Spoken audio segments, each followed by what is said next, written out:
যোগ্য প্রার্থীদের পুনর্বহাল ও এসএসসি দুর্নীতিতে যুক্তদের শাস্তির দাবিতে বৃহস্পতিবার জোরালো আন্দোলনে নামল ছাত্র সংগঠন এআইডিএসও।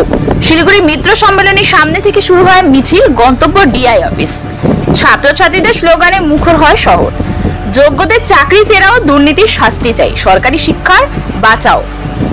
প্রতিবাদীদের মূল দাবি ছিল প্যানেলভুক্ত ও যোগ্য শিক্ষক শিক্ষিকার দ্রুত নিয়োগ ও বিদ্যালয়ে পুনর্বহাল, এসএসসি দুর্নীতিতে জড়িতদের দৃষ্টান্তমূলক শাস্তি, বেকারদের চাকরি দিতে স্বচ্ছ ও দ্রুত নিয়োগ প্রক্রিয়া, সরকারি শিক্ষার বেসরকারীকরণ বন্ধ করা, বিদ্যালয়গুলির পরিকাঠামোগত উন্নয়ন। ডিআই অফিসে স্মারকলিপি জমা দেয় এআইডিএসও নেতৃত্ব। সংগঠনের এক নেতা বলে, যোগ্যদের বঞ্চিত করে দুর্নীতি পরায়ণদের চাকরি দেওয়া হচ্ছে। এই অবিচারের বিরুদ্ধে রাস্তায় নামতেই হয়েছে। সরকারি শিক্ষার ভবিষ্যৎ রক্ষায় লড়াই চলবে। পুলিশি নিরাপত্তার মধ্যে শান্তিপূর্ণভাবেই কর্মসূচি শেষ হয়। তবে এআইডিএসও জানিয়েছে, দাবিগুলি দ্রুত বাস্তবায়ন না হলে আরো বৃহত্তর আন্দোলনে নামবে তারা।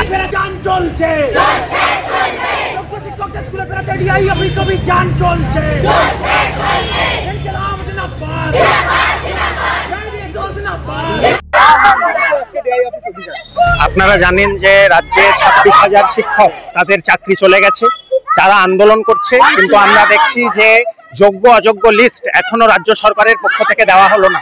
তাহলে আমরা বলতে চাই যে এসএসসি পরীক্ষা দিয়ে তারা চাকরি পেয়েছিল, যে দুর্নীতি হলো, সেই কারা দুর্নীতি করলো, তাদের একজনও কিন্তু এখন অব্দি শাস্তি পেল না। অথচ আমরা জানি যে এই যে শিক্ষক যারা চাকরি বাতিল হলো, তাদের মধ্যে অনেকেই আছে যারা যোগ্য, কিন্তু তাদেরও চাকরি চলে গেল। এত আন্দোলন হচ্ছে, কিন্তু আমরা দেখছি রাজ্য সরকার সেখানে কোনো কান করছে না। বিভিন্ন জায়গায় সরকারি স্কুলগুলো শিক্ষকের অভাবে এমনিতেই ধুঁকছে, তার উপর এই 26,000 শিক্ষকের চাকরি চলে যাওয়ার পর আরো খারাপ অবস্থা। এখানে দার্জিলিং জেলায় বিভিন্ন স্কুলে, ফুলবাড়িতে, ফাঁসিডিয়ায় আমরা দেখছি যে এমনকি হেডমাস্টার পর্যন্ত নেই। টিআইসি দিয়ে স্কুল চালানো হচ্ছে, একটা শিক্ষক দিয়ে 4টে ক্লাসকে পড়ানো হচ্ছে, তাকে মিড ডে মিলের হিসাবও রাখতে হচ্ছে। স্কুলে কিন্তু কোনো পঠন পাঠন হচ্ছে না।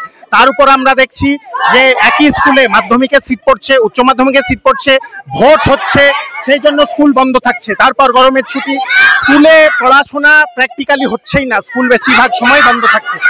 এই গরমের সময় স্কুলে, অনেকগুলো স্কুলে পাখা নেই, ফ্যান নেই, সেখানে জলের ব্যবস্থা নেই, সেখানে বিভিন্ন জায়গায় বেঞ্চ ভাঙা, নীতি যেমন স্কুলে সেমিস্টার সিস্টেম চালু করা, মাধ্যমিক উচ্চ মাধ্যমিক তুলে দেওয়া, এগুলোর বিরুদ্ধে আমরা জনমত তৈরি করছি। এবং আমরা দেখছি যে স্কুলে ছাত্রছাত্রীরা, তাদের অভিভাবকরা আমাদের এই কথাকে সমর্থন করছেন। তারা এই আন্দোলনে অকুণ্ঠ সমর্থন জানিয়েছেন। আমি ডাক্তার শাহরিয়ার আলম, আমি এআইডিএসও পশ্চিমবঙ্গ রাজ্য কমিটির সদস্য।